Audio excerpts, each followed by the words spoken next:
ये देखिए दवा का डिब्बा ले लिया है अपना अक्षय पे। और दिन भर वहाँ करती है। आई को चुम्मी भी नहीं देते, दूसरा चुम्मी दो,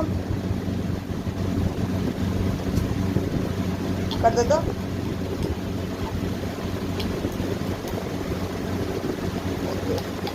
देख रहे हैं कितनी शहर की बच्ची है, कितना ये फोड़ती है। ओए!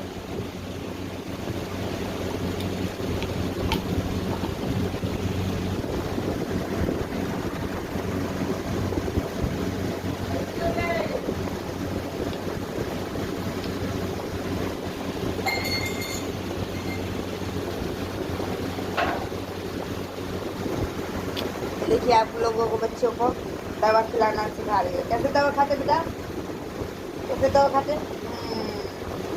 Very good. मेरी बेटी ऐसे दवा खाती है। कैसे दवा खाते हैं?